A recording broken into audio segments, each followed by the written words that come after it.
धार की पावन धरा में स्थित प्रसिद्ध जैन तीर्थ स्थली मानतुंग गिरी में 48 दिवसीय भक्तामर तप आराधना में लीन है। एक ऐसे संत जिन्होंने नश्वर मानव देह को तप और कठोर संकल्प शक्ति के बल पर न केवल तप के प्रभाव से सूरज की भांति तपाया है, वरन तपस्या से धरा को पावन बना दिया है। कहते हैं संत वही है जो तप और आराधना से जीवन को अग्नि में सोने की भांति तपाए। इतिहास गवाह है कि युगों युगों से त्याग और तपस्या हर युग और हर दौर में वंदनीय रही है।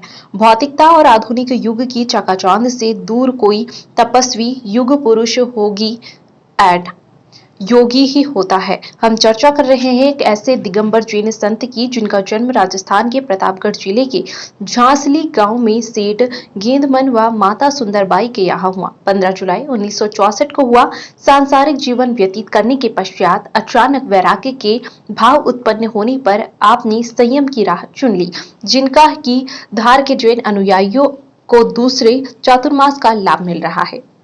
बढ़ती उम्र के साथ संकल्प शक्ति के दम पर कठोर तपस्या ऐसे कर रहे हैं मानो सब कुछ आसान है। धार की धरा में स्थित प्रसिद्ध जैन तीर्थ स्थली मानतुंग गिरी में ज्योतिष सम्राट व सिद्धस्थ गुरुदेव आचार्य श्री 108 सुब्रत सागर एक वर्ष से मौन आराधना के साथ 48 दिवसीय भक्तामर तप आराधना में लीन है। आप 3 वर्ष से एक दिन उपवास और एक दिन आहार ले रहे हैं। आप इसी साल 14 जुलाई से 48 दिवसीय तप आराधना के तहत क्रम से 2 दिन उपवास, एक दिन आहार, फिर 3 दिन उपवास, एक दिन आहार, 4 दिन उपवास और एक दिन आहार ले रहे हैं। इस तरह संपूर्ण मानव प्रजाति के कल्याण के लिए कठोर तप आराधना कर रहे हैं। न तन पर वस्त्र और न भूख प्यास की फिक्र, वे तो मानव मात्र का कल्याण ही जीवन का सार मानते हैं। भारत भूमि देवतुल्य इसलिए कही जाती है जहां सुब्रत सागर जी जैसे संत, युग पुरुष और महापुरुष अपनी त्याग और तपस्या के तप भारत भूमि को कुंदन की भांति